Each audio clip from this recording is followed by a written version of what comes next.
10 special endgame studies. Just as the USSR has the greatest number of Grand Masters and Masters, so it has also the finest galaxy of study composers. But to pursue the comparison one stage further, just as there are a few non-Soviet players who hold their own in Soviet company, so it is in the equally international but sparsely populated world of the endgame study. My 10 examples come from 9 different countries. Many of the countries comparatively small, but each study is a gem in its own right. I have graded these studies, none of which is fiendishly difficult, in ascending order of difficulty. But as difficulty does not conform to a pattern, this grading can only be a personal opinion. Sometimes the difficulty will be the first move, sometimes it will be a move in the middle, sometimes it will be the length of the solution, sometimes it will be a temptation that just fails, sometimes it will be a fighting defense by black. We shall be solving together, but after each study I suggest that you consider what kind of difficulty we have been facing. Please clear the board. First, a French study, not by the great Rink, but by Moutarde. Place the white king on A1 and the black king on A3. Place a white bishop on B7 and a white pawn on H7. A black rook on B8 and a black pawn on A2. There are 6 men on the board. White is to move and draw. Consider that if white moves his bishop, he will be mated by black rook to B1, unless, that is, the white bishop plays to E4, which looks a reasonable square because it also protects the white pawn. But black simply replies with, for instance, black rook to C8, and will mate in a couple of moves. So, switch off to find how white can nevertheless draw.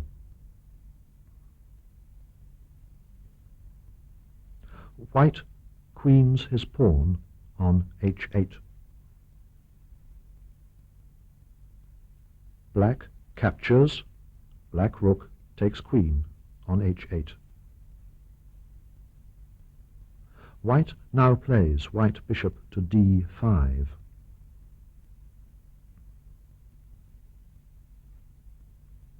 This threatens to draw simply by taking the black pawn on A2 with a standard draw. So black replies with black rook to H2. White is still drawing, but how? Switch off to find the rest of the solution.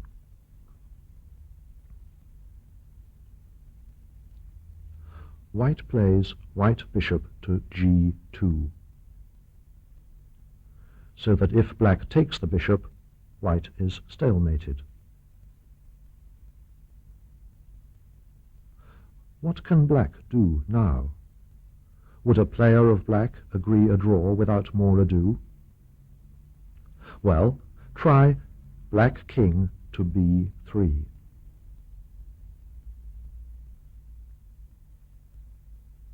Then white bishop to D5, check. Black king back to A3. White bishop back to G2. Black rook to H5.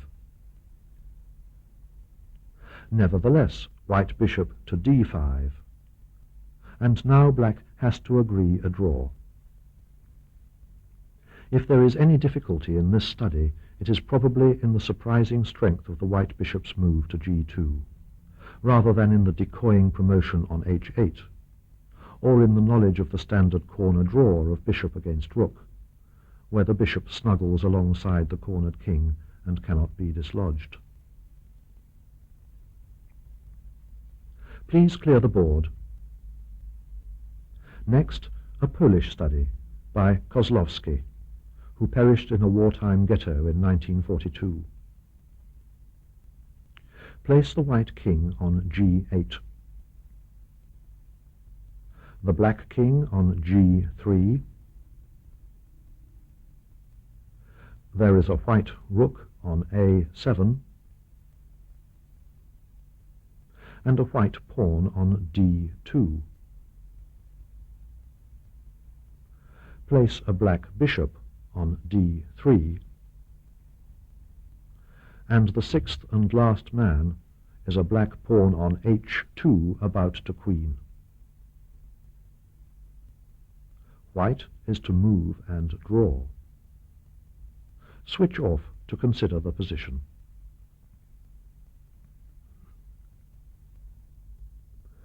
White's first move is not rook to g7 check, because of black king to h4. White's first move is also not rook to a3, because of black pawn to h1, becoming a black queen. White rook takes bishop, check, and black king to f4, and black wins the endgame of queen against rook and pawn fairly easily. So, what is white's first move? It is white rook to a1. Play this on the board. Black replies, black king to g2. This threatens black bishop to f1 to nullify the white rook's coverage of the h1 promotion square. Switch off now to find the white continuation, if you can. The white move to draw is white king to h8, white king to h8. Black replies, black bishop to f1. If you have not already seen the next white move, switch off.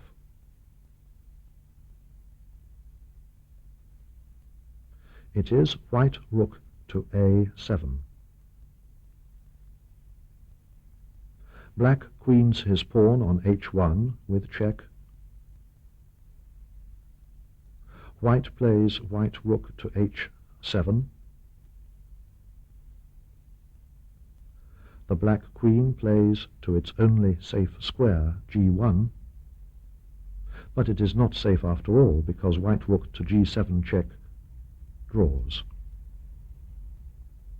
Now, that question of difficulty.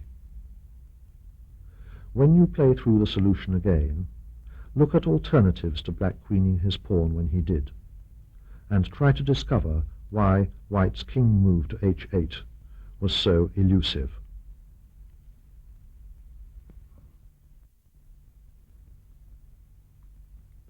Please clear the board. This next one is a study of mine, and will not take long to set up, or to play through, I mean solve, or to understand. White king on a7. Black king on c8. White pawn on b4. Black bishop on h2. Black knight on g1. White is to move and draw. This does not look likely, I hope, as black has a winning material advantage, and moreover both black king and black bishop control the solitary white pawn's queening square. White's compensation can lie only in the temporary remoteness of the black supporting pieces in the southeast corner. Let's play. White pawn to b5. Black knight to f3. Were you tempted to play black bishop to b8 with check? That would not be good, because the white king hides on a8 and the white pawn advances, leading to stalemate. Switch off to consider this if you are not convinced. Now, after black knight to f3, white advances his pawn again, white pawn to b6. Now switch off to consider the alternatives of black bishop to g1 or black knight to e5. Switch off now. Did you reject black bishop to g1 because of white king to a8? And if the black bishop takes on b6, white is stalemated with a draw? Good. So the best move for black is black knight to e5, covering the c6 square. White must continue, white pawn to b7, check. And now switch off to consider black's retreat for his king. Did you choose d7? Good, again. Now switch off to find white's move here. White's move is to promote his pawn not to a queen, which would lose to black knight to c6 check, but to a white knight, himself giving check. In reply, the black king plays to c8. Now there seems to be a choice for white. Why not white knight to a6, for instance? If you would like to look at this, switch off now. Did you find white knight to a6, black bishop to g1 check,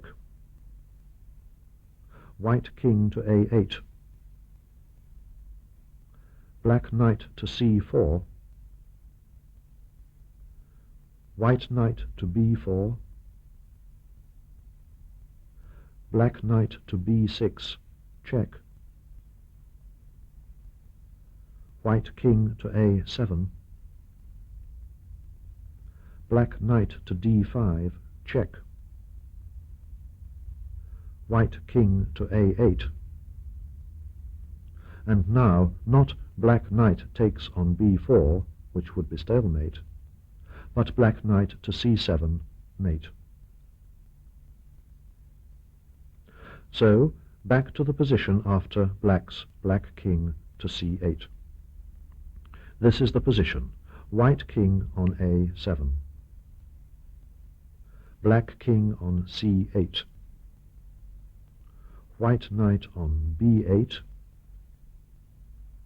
black bishop on h2, black knight on e5. The only move for white is white king to a8. Black bishop to g1. And now, finally, the only move to draw is white knight to c6. For it is yet again stalemate if the white knight is taken, and if it is not, then white now has sufficient freedom with his knight, and black has no more serious threats. The only disadvantage this study suffers from is the way the solution tails off. There is no neat finale. It would also be satisfying if the white pawn had begun its journey on the second rank instead of being already on the fourth. Later on in this talk, though, we shall see another study with just this desirable characteristic. Please clear the board. Finland is a small country, but with a great reputation for studies, with names like Gunst, Kivi, and Perkonoja.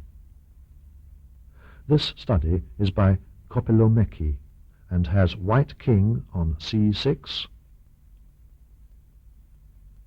black king on b8, white bishop on a8,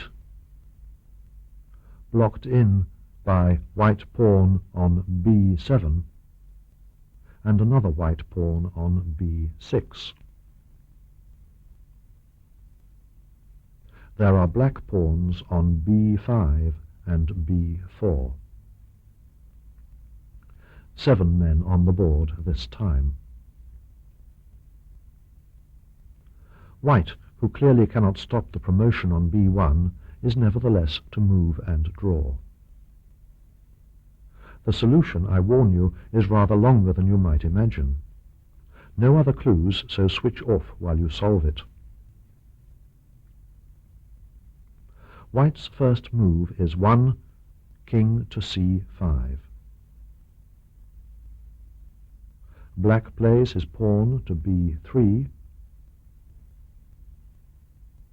white king to b4,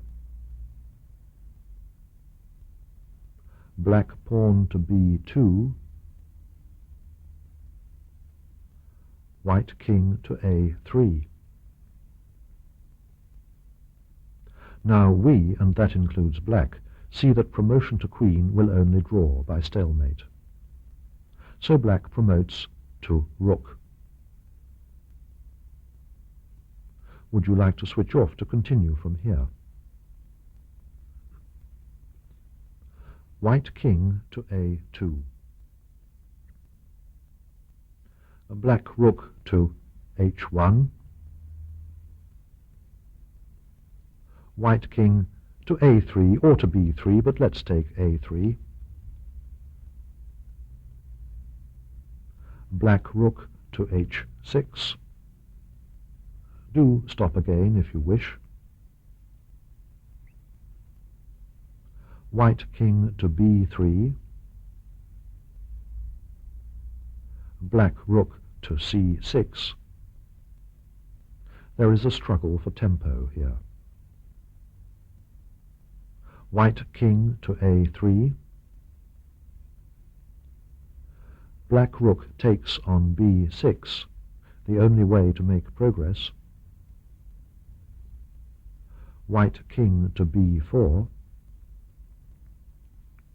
This is known in the trade as a position of reciprocal Zugzwang, in that we need to realize that in this setup, whoever is to move finds he doesn't want to. If black moves his rook, he loses his remaining pawn and clearly cannot win then. But cannot he now move his king?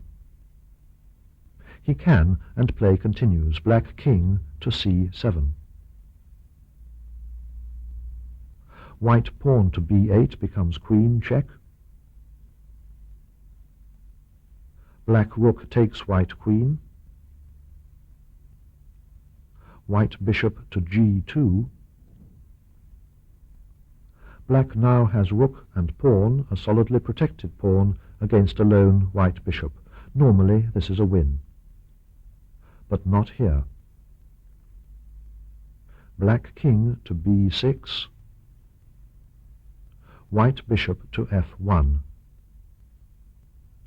And if you do not at once agree that the position is drawn, try a few more random moves to convince yourself that if black tries to work either his king or rook round to better positions, he loses his pawn. The difficulty of this study is, I suggest, the mental reorientation necessary after black's under-promotion to rook, when there is still rather more to be seen than immediately meets the eye.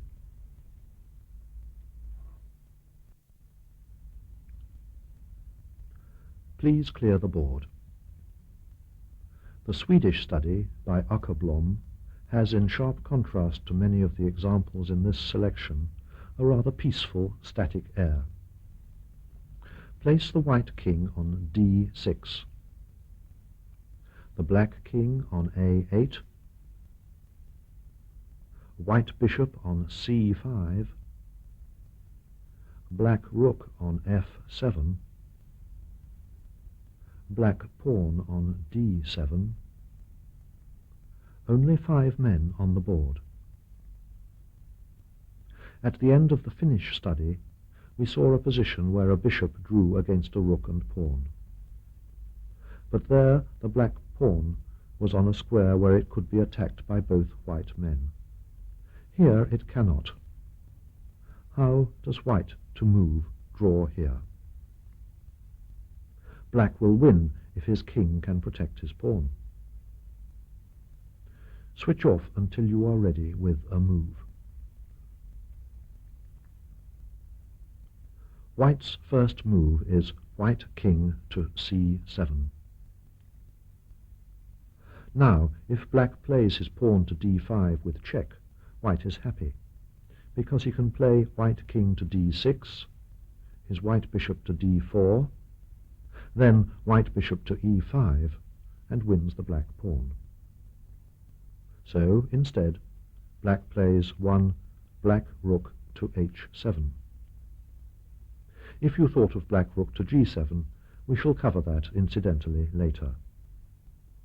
With black rook on h7, white plays white bishop to f2. Now I shall tell you the moves and leave it all up to you, to switch off when you wish.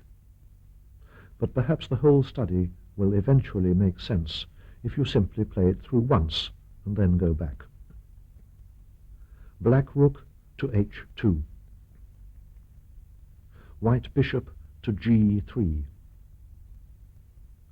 Black rook to h7.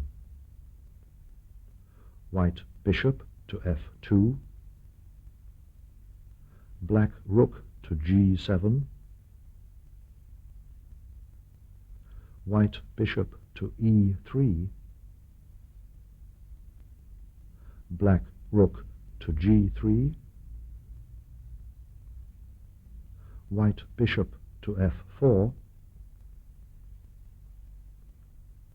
Black rook to g7. White bishop to e3. Black rook to f7. White bishop to d4. Black rook to f4. White bishop to e5. Black rook to f7. White bishop to d4. Black rook to e7. White bishop to c5. You may have noticed that black rook to g7 on the first move instead of to h7 is in fact dealt with in the moves you have played through. The difficulty? I suggest it lies in the rather ordinary and superficially uninteresting starting position. Please clear the board. The next study is by János Lazár, a contemporary Hungarian, not to be confused with the Frenchman Frédéric Lazare, who composed mainly between the two world wars. Put white king on g8, black king on b7,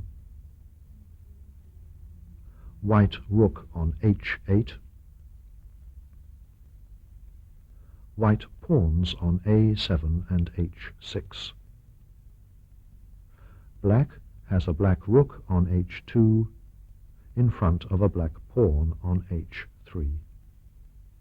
White is to move and win. Unlike most of the studies in this set, this can be solved from move to move, without any great depth of idea. Switch off and see how far you get. 1. White rook to h7, check. Black king to a8. White rook to g7. Black rook to g2. White pawn to h7. Black pawn to h2. Did you get this far? Switch off to take another look before listening to the rest of the solution.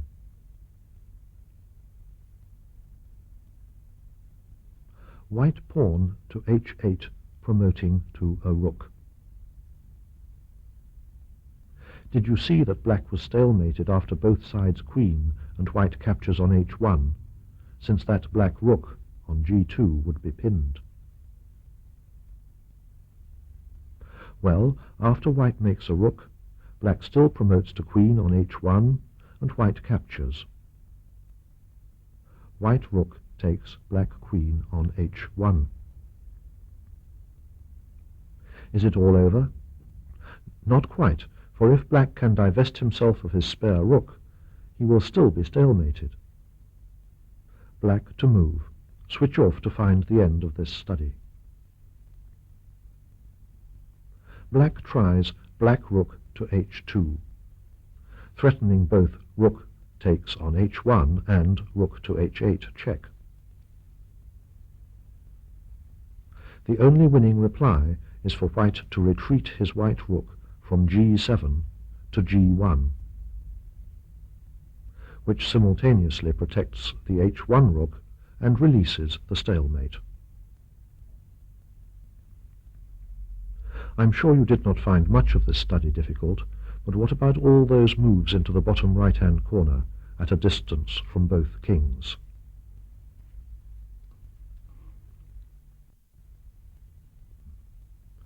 Please clear the board. Now another English study by Hugh Blandford of Southport in Lancashire, who has not been composing much in the last 10 years, but after you have seen this, like me, you will hope that he will again and soon. Place the white king on d7, the black king on a7. There is a white bishop on c3 blocking a white pawn on c2. Black has a knight on f1, making 5 men in all on the board. White is to move and win. Since to win white must promote his c-pawn, the first white move is clearly, let's make it on the board, 1 white bishop to d4 check. But now to which square should the black king play? The point of this study hinges on defeating the best defense. So first of all, we have to find that defense. Switch off until you have chosen a square. Black's first move is black king to a8. Black is playing for stalemate. We shall see in a few moves how. White advances his pawn to c4. Black attacks it with black knight to d2. White pawn advances to c5. Black knight attacks it by playing to b3. White pawn advances to c6. Now switch off to find the remaining moves. Black knight plays to a5. White pawn advances to c7. If you still haven't found the finale, switch off for a last try. Black knight plays to c6. Now we see the stalemate try, explaining why black did not capture the white bishop on d4 when the black knight was on b3. If the white king takes on c6, it is stalemate, so of course he does not. So, what does white play? Switch off if you are still uncertain. White promotes his pawn on c8, taking a rook, with check. But why not take a queen? Because of the reply, black knight to b8, also with check, and again it will be stalemate if white moves his king. And the only alternative to moving his king is to give up his nice new queen for the dancing knight. In this study, all the attraction is concentrated in the final 3 moves. But these depend on finding the cunning black defence on the first move. Please clear the board. Next is a study by Isenegger from Switzerland, who shows us a black bishop on a treacherous ski slope. Place the white king on f7, the black king on h6, white bishop on h7, and white pawns on g6 and h2. There is the black bishop on d7. 6 men in all on the board. White is to move and win. Note that if black can somehow sacrifice his pawn for the white g-pawn at an appropriate moment, white could not win with his bishop not controlling h8, the potential queening square of the white h-pawn.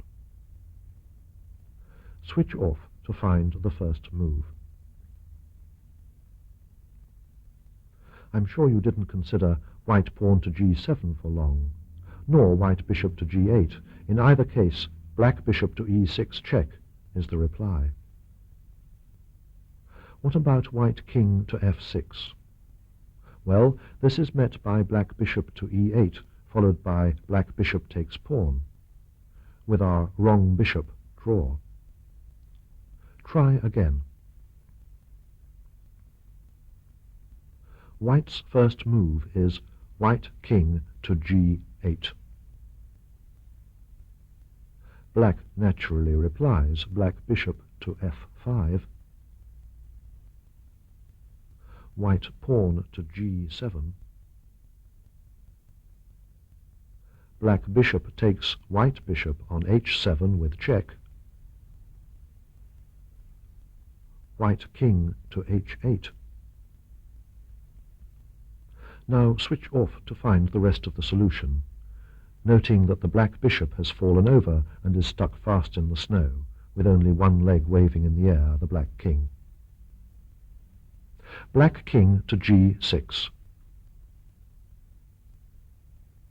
White pawn to h4. Black king to h6. White pawn to h5. And white now wins because black has to move. If white had to move instead of black, white could not win. Now let us go back to the initial position. Here it is. White king on f7, black king on h6, white bishop on h7, white pawns on g6 and h2, black bishop on d7. After white's won king to g8, black does not have to play black bishop to f5 at once. He can play black bishop to e6, check. Let us play this. White king to h8. And only now black bishop to f5. Now, after white pawn to g7, black plays black bishop takes on h7. Switch off to find the win now. This time it is not white pawn to h4, which would lead to the crucial position, white pawn on h5, black king on h6, with white to play, which we know is only a draw. So white wins by white pawn to h3 instead, and the rest of the solution as we have seen before. You will probably agree that the difficulties in this study are the paradoxical first move, it moves the white king away from and in front of the pawn he must queen, and the need to see clearly the critical position several moves in advance.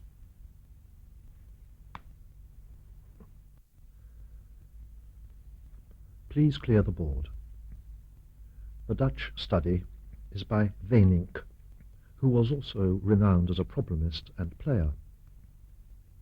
Weenink defeated Reti several times in tournament games, and it is interesting that the study we are going to look at was in the same year and in the same journal that first published the famous Reti study, where the white king starting on h8 catches an unstoppable black pawn already on h5. Place the white king on a4. Black king on b2. White bishop on c2. White pawn on g5. Black pawn on g7. 5 men on the board. White is to move and win. White is a bishop ahead and has the move. If you don't want help, switch off. Take your time.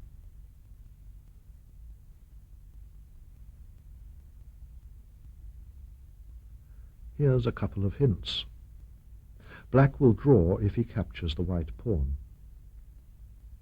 or if he forces the pawn to advance to g6 and reaches f8 with his king, wherever the white bishop stands. For instance, one white bishop to h7 only draws after black king to c3, heading for the e5 square, from where the black king threatens the white pawn, which then advances and the black king reaches f8. Have you tried one white king to b4, giving up the white bishop? If not, please look at it now and switch off. How did you get on? Leave the pawns where they are, remove the white bishop and place white king on e4, black king on f2. White's move. Can he win? Switch off until you are sure of the answer. No, white cannot win. White king plays to f4, black king plays to g2, white king plays to g4, black pawn plays to g6. Switch off again if you want to convince yourself that this is drawn. Now back to the beginning and the solution, with white king on a4, black king on b2, white bishop on c2, white pawn on g5, and black pawn on g7. White's first move is white bishop to b1. Suppose black plays the natural black king takes bishop. Now all is plain sailing after white king to b3, black king to c1, white king to c3, black king to d1, white king to d3, black king to e1, white king to e3, black king to f1, white king to f3, black king to g1, white king to g3. Now, if the black king moves, white plays his pawn to g6, while if black plays his pawn to g6, the white king plays to f4 and wins. The difference between this position and the one where the black pawn to g6 drew is that while in both cases it takes white 3 moves to reach f6, in the second case it takes black king 1 move longer to reach g4. So white wins. But back to the start for the last time. White king on a4, black king on b2, white bishop on c2, White pawn on g5, black pawn on g7. Play white bishop to b1. Now try black king to c3. Switch off if you want to play it out yourself.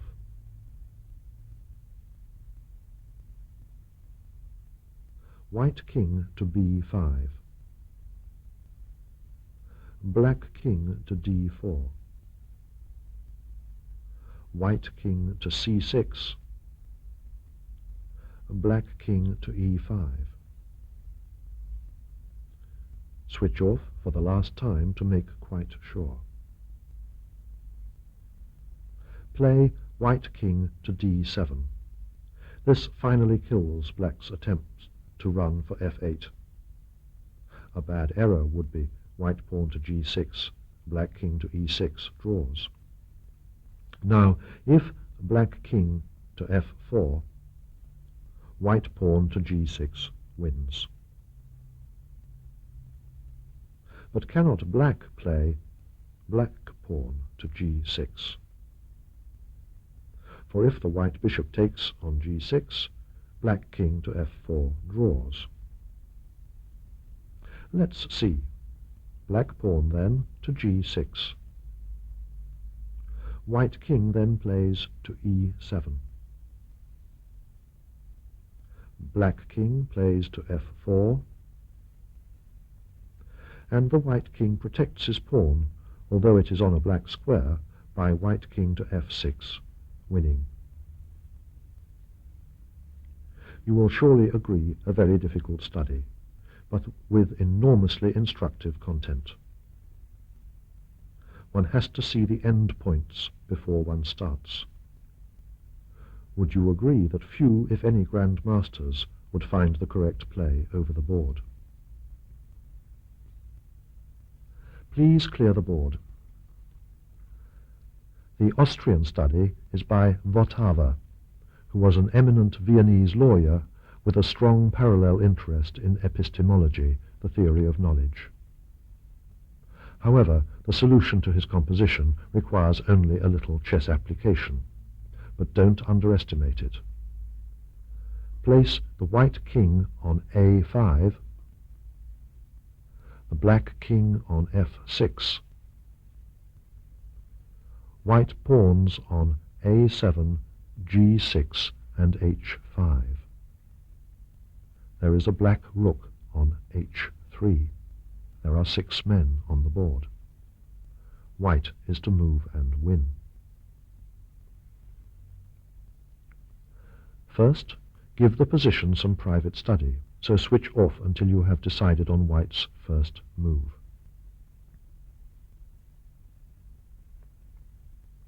Let's look at what you probably tried first. One white king to b4, met by black rook to h4, check,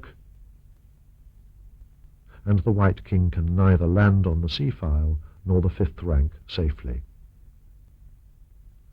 Another first move try is one white pawn to h6, but this is met by black rook to a3 check, followed by black king takes on g6. Yet another try is one white king to b6, met by black rook to b3 check, white king to c7, black rook to a3. So, back to the initial position, and play one white pawn to g7. This obstructs the 7th rank, to white's advantage, as we shall see. Black replies, one king takes on g7, since any other move leaves white with 2 pawns on the 7th. Switch off now to find white's second move.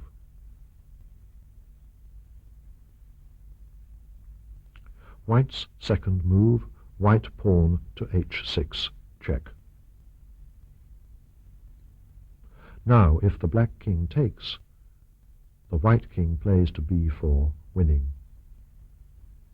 So, black king to f7. White pawn to h7. Black rook to h1. White king to b4.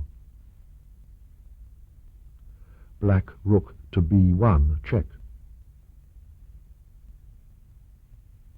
White king to a3, not to c3, because of black rook checks and goes to c8.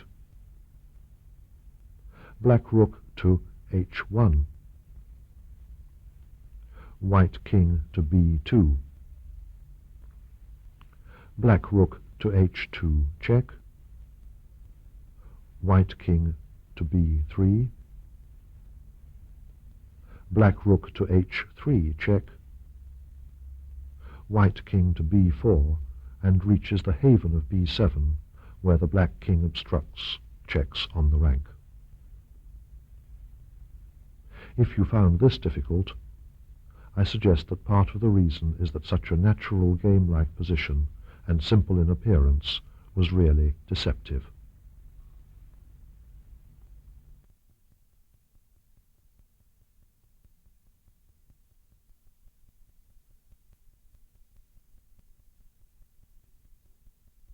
King and pawn against king. Within the time and space limits of a 45-minute talk, you are going to learn the basics of pawn endings. Unlike the basics of piece endings, the basics of pawn endings are not only basic, but simple. It is therefore going to be easy, even enjoyable, to acquire the knowledge which you must have in order to understand any ending that has at least one pawn on display. Straight away, then, please clear the board. All you will need is the kings and one white pawn. Place the white king on e6. Place the black king on e8. And place the white pawn on e5. This is the fundamental position. Why? Because white wins with or without the move. Because in the struggle to promote a pawn, the question always is, can this position be reached? Before we play any moves, we shall give this position a name. Look at it for a few moments and choose a name for it. Okay? Well, we shall have to use my name since we cannot use yours on this tape, but I expect that it astonishes you as much as it astonishes me that this position has no name in the regular literature of the endgame. We shall call it the letter I position. The men form a column, as in the letter I, with the black king being the dot over the I, which is naturally a lowercase I, not the capital letter. The letter I position. White wins, whether or not he has the move. Let's first of all give black the move. He moves black king to f8, let us say. Then white king plays to the other side to d7. Now observe that the white pawn on e5 has 3 squares to cover in order to promote. The squares e6, e7, and e8. And the white king controls them all. So, in 3 more moves, no more and naturally in no less, white pawn promotes to queen and wins. We are not going to demonstrate the mate with the queen, and I hope that you do not need or expect it. Now back to our letter I position. Have you set it up? Let's give black the move again, and see what happens. The only alternative move is black king to d8, but then white king to f7, and the result is the same by a kind of symmetry. The white pawn promotes in 3 moves. If you don't agree that this is simple, ask Michael Basman for your money back. Now, back to the letter I position. Got it set up? Right, now with white to play. White king to f6. Now we know from the play, which began with black moving first, that white wins if the white king reaches f7 or d7, so black chooses here his best move, black king to f8. White pawn to e6. Black king to e8. White pawn to e7. Now we have the final phase. It is one of those positions where a player would like to change the rules. He, in this case black, would dearly like to be allowed to lift his king up and replace it on the same square, to mark time. Indeed, the whole of endgame theory would be different if such a rule were introduced. But then we would be faced, sure enough, with a tournament grandmaster draw game consisting of 1 white king to e1, and black 1 black king to e8, draw agreed. And even the defenders of grandmaster draws would have to agree that this is ridiculous. So, in our position, black must move or he must resign. Black king from e8, from his snug cave out into the cold air to d7, and the white king occupies f7 after all, and wins. Back to the letter I position. Will the result be any different? Will the play be any different if instead of 1 white king to f6, white plays 1 white king to d6? No, the play, the ideas, the result will be the same, but symmetrical, as in a mirror. Play it through and assure yourself that this is so. It is important, before we go on and develop this theme, that there is no lingering doubt about the position or any of the play. Go on until there is a white queen on the board. Now a couple of observations, which you may well have discovered for yourself. First, in the letter I position, the kings face each other, and with black to move, he has to get out of the way. Eureka, you have discovered the opposition, in its simplest and indeed most graphic form. Second, when the white pawn advanced finally to the 7th rank, it was without check, and this ensured its promotion by squeezing out the black king. Remember this, without check.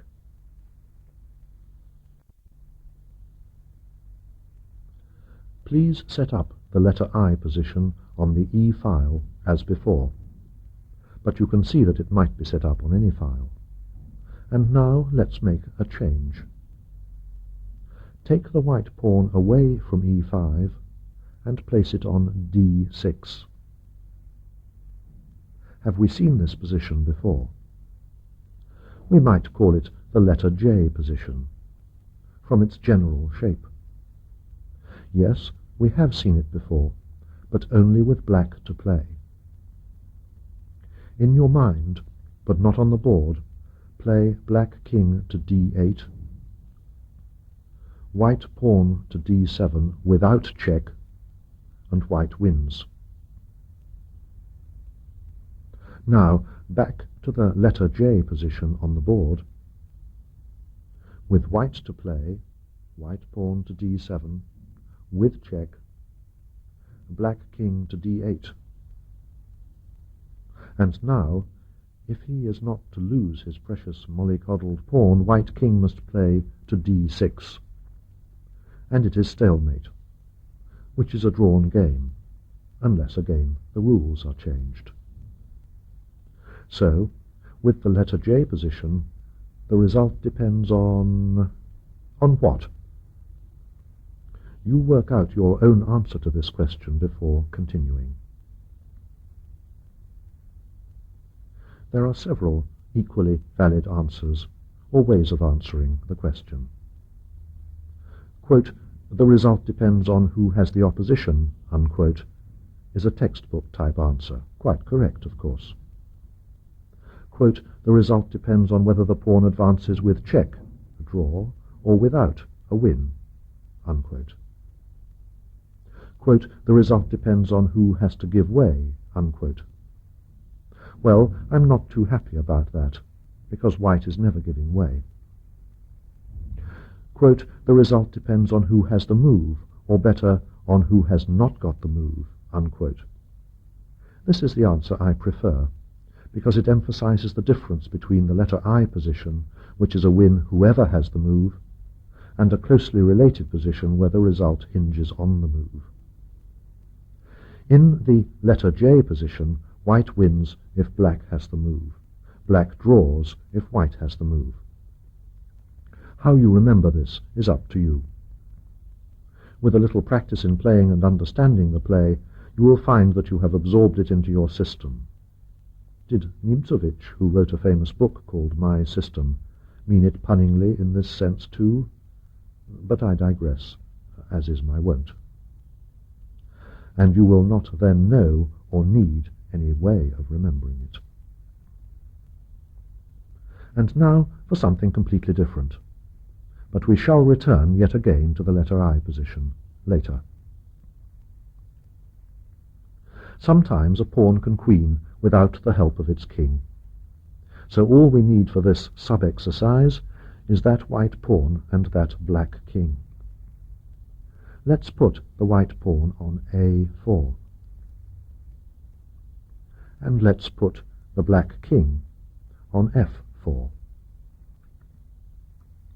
There is a way of looking at a position like this and, without calculating any moves at all, determining whether the pawn can promote safely, or whether the king can catch it. The procedure is a simple piece of geometry. Look at the pawn. It's on a white square. Follow the white diagonal up to the 8th rank. And the square our eye sees is, of course, another white square, and is E8. Now let your eye come from E8 straight down the E file until it is level with the pawn. What square are we looking at now? E4. Having done this, which can be done almost instantaneously, we ask a question. Can the black king enter this rectangle that we have outlined? What rectangle? Well, A4 to A8 and E8 back to E4. Actually, you'll observe that not only is this a rectangle, it is also a square. Hence the phrase, within the square of the pawn, or the king is within the square, or the king cannot enter the square. The kind of square meant in this case is a group of chessboard squares. We have traced this super-square out, so what is the answer to our question, which was, can the black king enter the square? Answer, he can if he has the move, for he can play to E4 or to E5. Using this ancient gimmick avoids all error-prone I do this and he does that sequences. The king can catch the pawn if the king can at any time enter the pawn's so-called square. Set up a few examples of your own, and let this morsel of chess truth become a part of your unconscious chess physiology. Now for another fundamental fact, the dreaded rook's pawn. What do you know about the rook's pawn? Well, it's better for you right now that you know nothing, while I tell you what's so special. A rook's pawn is fine for winning purposes if the defending king cannot get within the square. But, you quickly retort, so is any pawn. An excellent rejoinder showing that you've learnt the lesson of the pawn's square. But this turns out to be the only similarity.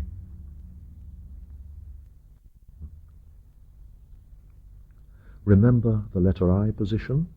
Well, Put it up on the A file, the I's dot being the black king on A8, and give black the move. Black king to B8. Now the white king cannot bypass to the left, since there is no file there. So perforce white king plays to B6. Black king returns to A8. White pawn advances to A6. Black king continues his laughing oscillation, this time to B8. White pawn advances to A7 with check. The black king snuggles into A8, and this is for the last time, for white has to play white king to A6, giving stalemate. Is this familiar? Yes, for we already know that advancing the pawn to the 7th with check will only draw, and we would not expect the rook's pawn to be any different. But what about without check and the rook's pawn? Well, let's see. It's easy to set up the letter I position again on the A file, this time with white to play. White king to B6, black king to B8, white pawn to A6, black king to A8, white pawn to A7. Aha, no check, but again it is stalemate, since there is no square to the left of the pawn for black to be squeezed out into. That is what is different about the rook's pawn. There's another important rook's pawn dodge. Place the white king on B6, the black king on D8, and the white pawn on A5. The men are in line again, but this time they are on a diagonal. With black to move, what result? Switch off until you are pretty sure of the answer. Black king to C8. White king to A7. This clearly is the only alternative to allowing the black king to reach his safe A8 corner. Black king to C7. White pawn to A6. You should look at the alternative. Do not make this now on the board, white king to A8 yourself. Black king to C8. White king to A8. Black king to C7. White pawn to A7. Black king to C8. And this will please defenders. It's the superior party, white, who is stalemated here. And now you know about the rook's pawn. Now let's build on our letter I knowledge. Set up the letter I position on the E file. Black king on E8, remember? Done it? Now slide all three men down a square. This leaves the pawn on E4, white king on E5, and black king on E7. What result with black to move? Switch off for a few seconds, or however long it takes you. If you haven't cheated so far, it really should be a few seconds. With black to play, white achieves the advanced letter I position and therefore wins. Let's prove it. Black king to D7. White king bypasses to F6. Black king to E8.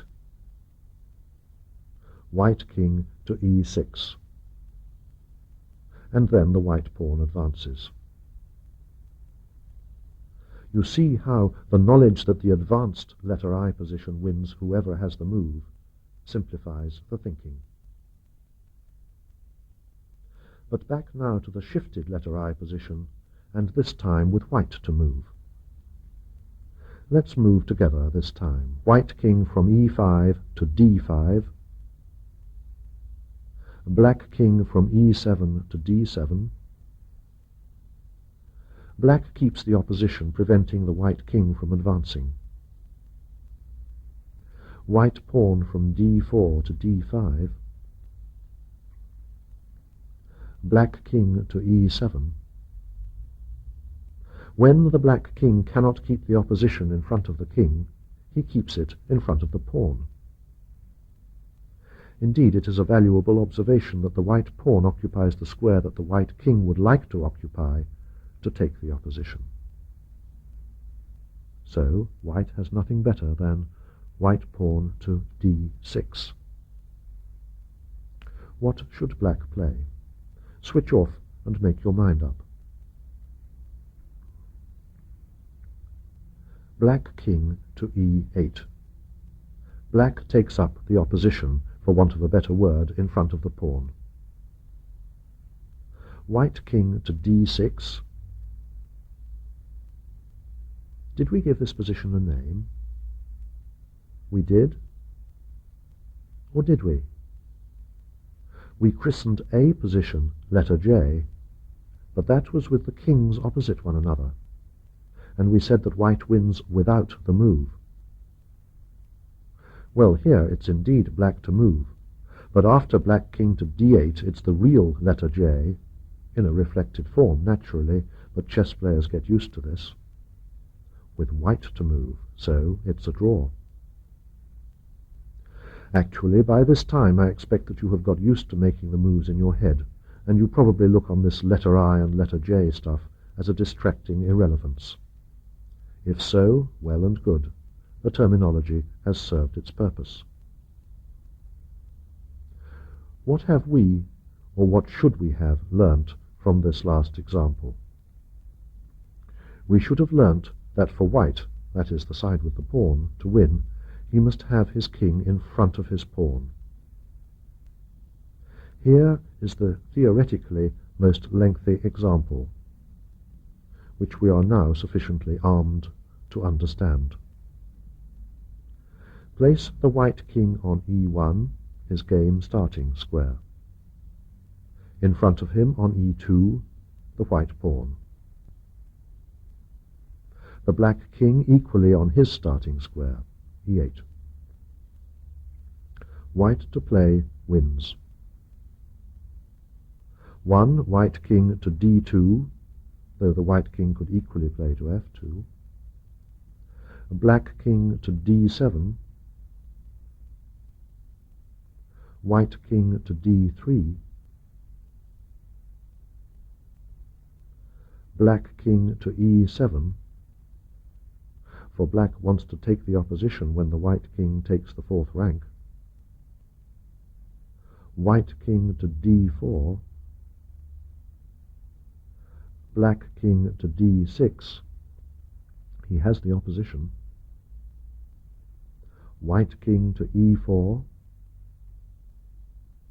Black king to e6. White pawn to e3. This transfers the opposition to white, which turns out to be critical.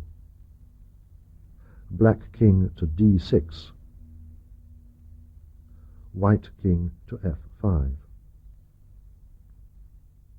Now consider all of black's possible active black king moves. What about black king to d5?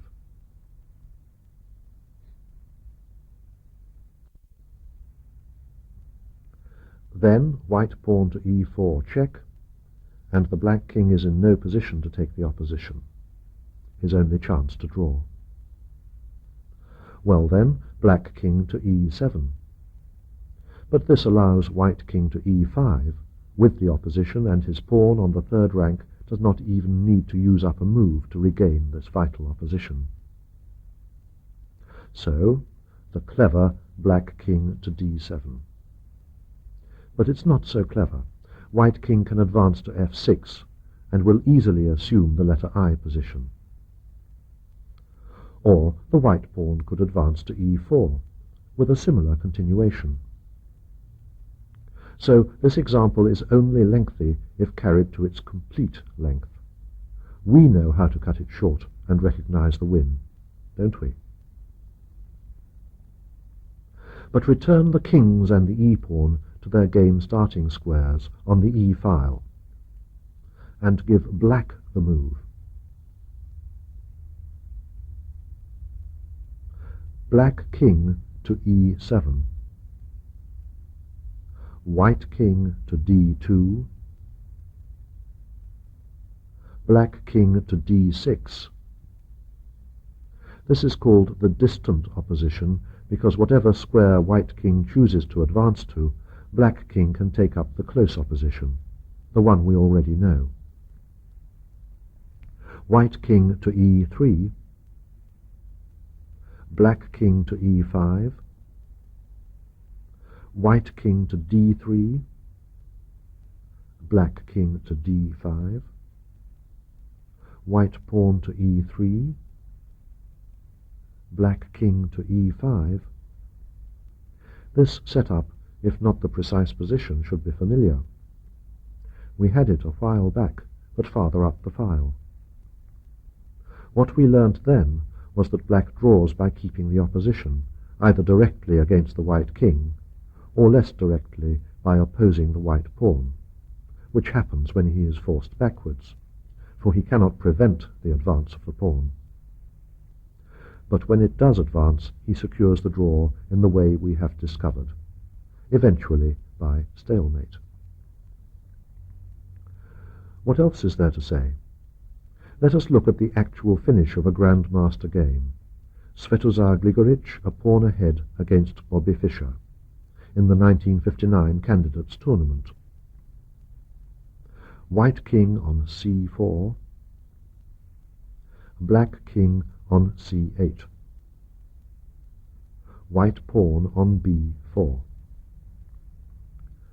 Black, Fischer, to play. Does he resign?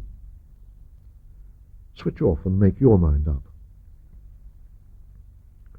Fischer played black king to b8, and the game was agreed drawn.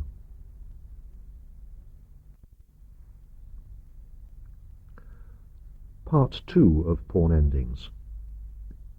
Chess would not be the game it is if everything were as simple and straightforward as the first part of this tape may have suggested.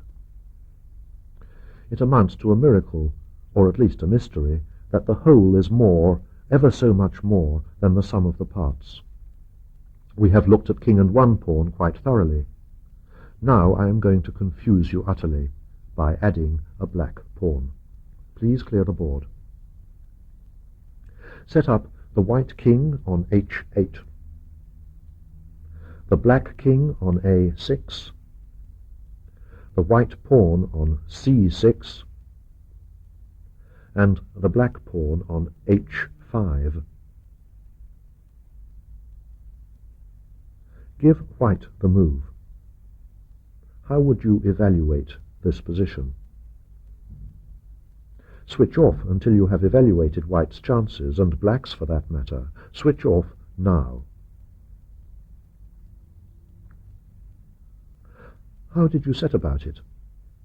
By applying the principle of the square of the pawn, sometimes called its quadrant. The white king is well outside the quadrant of the black h-pawn. Correct. The black king is within the quadrant of the white c-pawn. So, black can catch the c-pawn, and white cannot catch the h-pawn. Ergo, say the scholastic logicians, white loses, and having the move makes him only feel the more helpless. I can't quarrel with the logic, since I gave you its foundation myself on this tape. But I said just now that the whole was more than, or could be more than, the sum of the parts, by which I mean that there are ideas in the whole, ideas of which there is not the slightest inkling in the component parts. I also said that I was going to confuse you. Watch. You can't watch me, but you can watch that board of yours. Play one white king to g7, black pawn to h4, white king to f6, Hello, hello, he's getting close to his own pawn, so black puts a stop to that nonsense with black king to b6. Would you like to switch off and look at the position? No? Well, it's up to you, but I'd like you to. White to play, switch off now. Play white king to e5. What would you do now if you were black? There are 4 possibilities. Switch off and find them. The first possibility is to take the white pawn on c6, but that allows white king to f4, and who said he wasn't in the HP's quadrant? The second possibility is black pawn to h3. White king to d6, black pawn to h2, white pawn to c7, black pawn to h1 becomes queen, white pawn to c8 becomes queen, with a draw. And the third possibility? Well, it's unlikely, but he could agree a draw. And the fourth, the most likely, is to commit suicide. That position, by the way, is an endgame study by Richard Rati, first published in 1921. Please clear the board. The same men again, please, the kings and 1 pawn apiece. White king on c2. A black king on f6. White pawn on b2. Black pawn on a4. White's move. What are his chances? Switch off until you have an answer. How did your thinking go? Did you remember that the white king must advance 2 squares in front of his unmoved pawn in order to ensure a win against an opponent who takes the opposition? But here this is complicated by the presence of a black pawn on a4. What difference can that make? Switch off to find an answer. The answer, or the clue to it, lies in what you know already about a rook's pawn. It only draws if the opposing king is in its quadrant. But cannot white simply capture the black a-pawn, which is standing, apparently conveniently, on that crucial 4th rank, where the white king needs to be to win? Certainly he can, if black lets him. But black can't stop him. Is that true or false? Switch off to make sure. False. Black can advance his pawn. But that's a sacrifice. With 4 men on the board, a sacrifice. Yes, that's exactly what it is.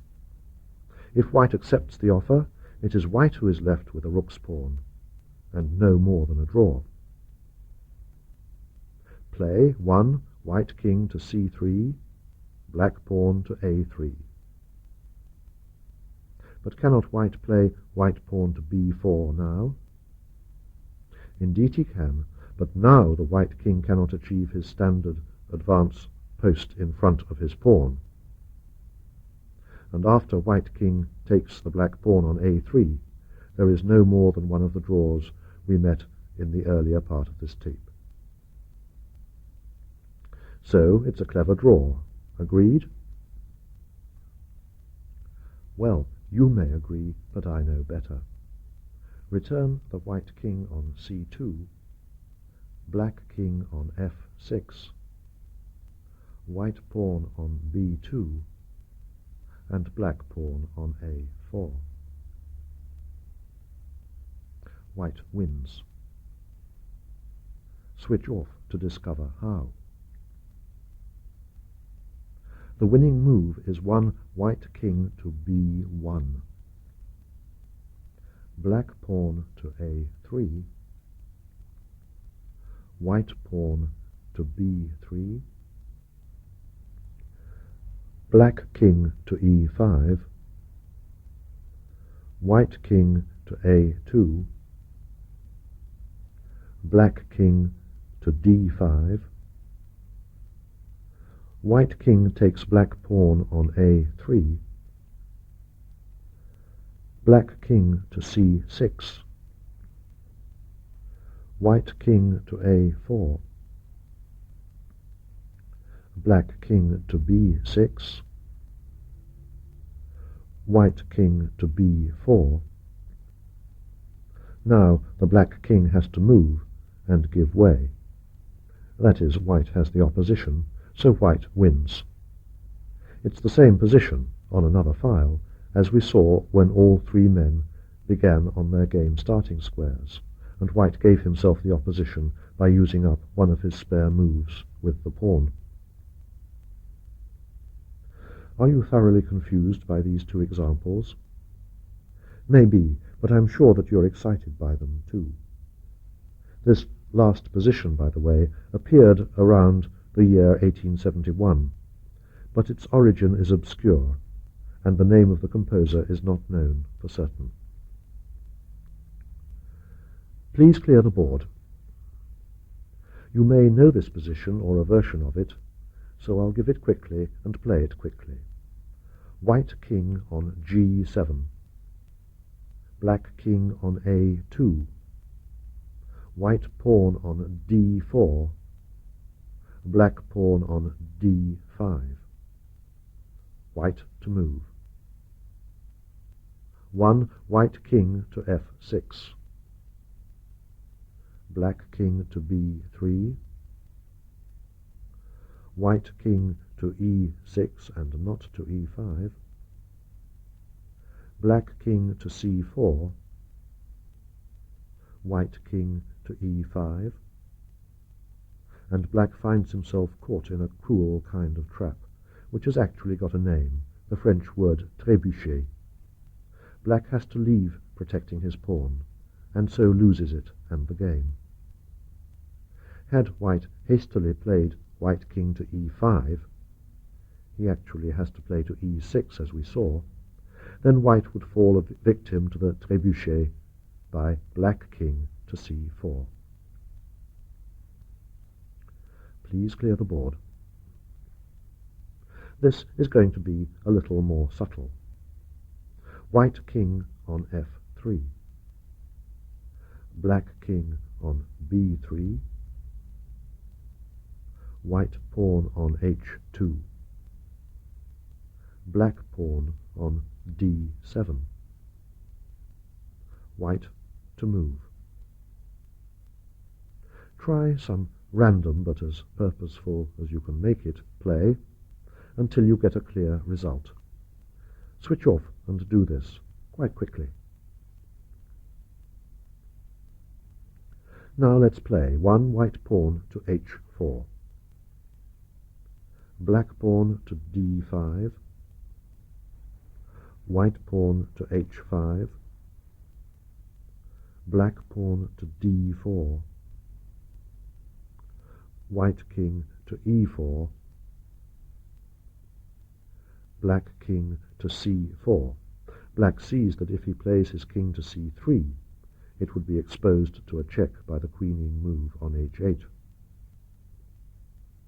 White pawn to h6, black pawn to d3, white king to e3, black king to c3, white pawn to h7, black pawn to d2, white pawn to h8, queening with check after all and winning. A position by the pawn analysis maestro himself, the Russian Nikolai Dmitrievich Grigoriev, whose dates are 1895 to 1938. Please clear the board. This position, also by Grigoriev, looks very similar to the last. White king on f4, black king on b2, white pawn on h2, black pawn on c7, white to move. If white simply queens his h-pawn, he will certainly do so with check, while the black c-pawn is only on c2.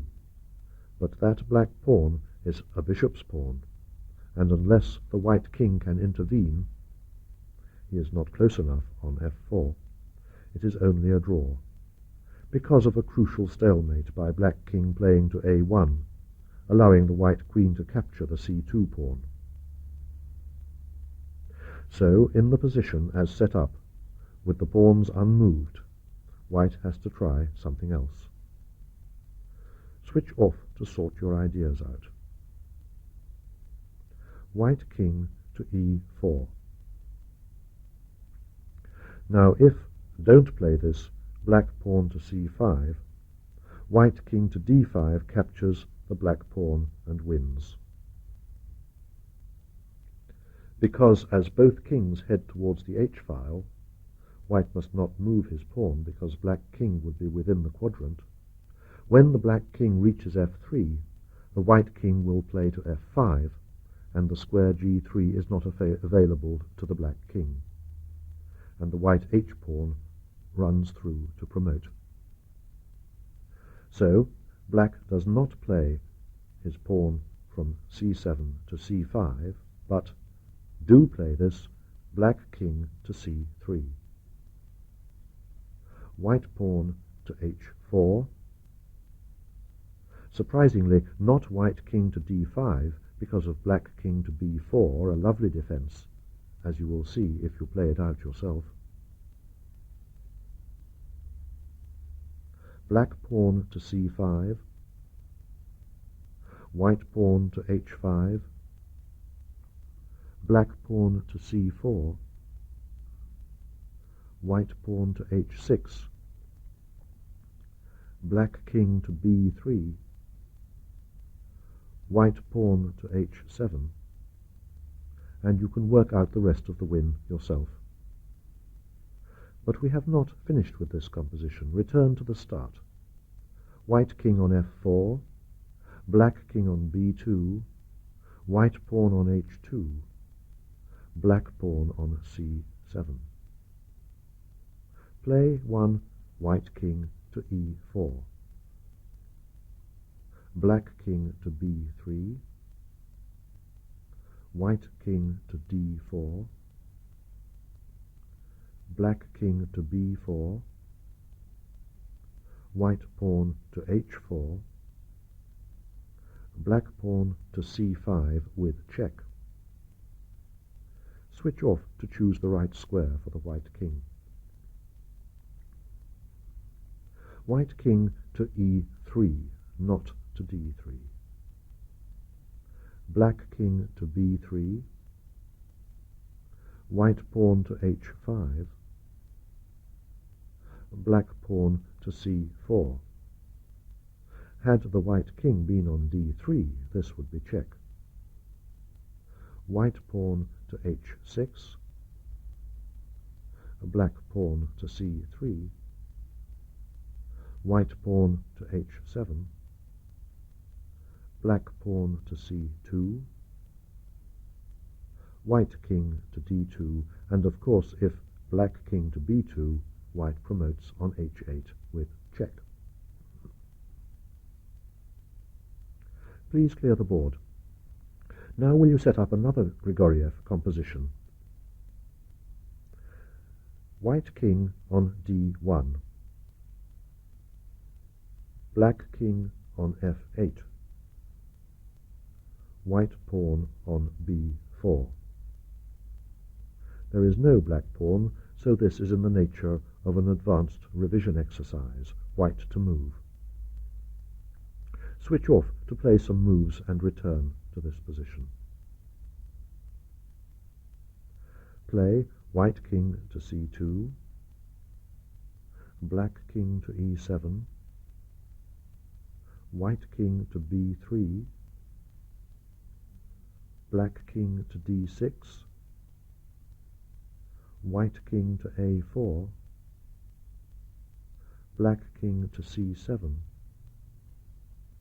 white king to a5, black king to b7, white king to b5, and white wins, having the opposition. How much of this did you get in your effort? All of it? Honest?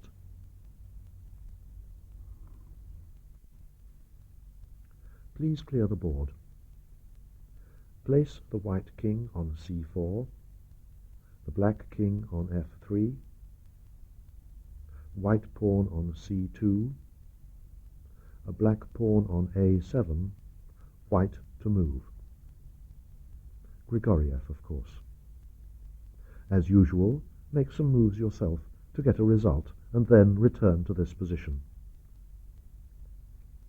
White king to d4, black king to f4, white pawn to c4, black king to f5. Black is naturally keeping within the quadrant of white's pawn, and apparently also decoying the white king, so that the black a-pawn can start running. White king to d5, black king to f6, white king to d6, black king to f7. Had black rushed his a-pawn at this point, white would have promoted his c-pawn first, and then won the black queen, with queen to h8 check. Watch the geometry of the queening square and the king occupying a square on the same diagonal. It's a common feature of endings with few pawns. White pawn to c5, a black king to e8. And is there any geometry involved in this move? Yes, but you don't have to call it geometry. Simply, black king is on the promotion rank, and there will be a check to gain a move. And that's what turns a draw into a win in these positions. White king to c7, black pawn to a5, white pawn to c6, and you see that white promotes with check, winning, with the black pawn stalled on a2.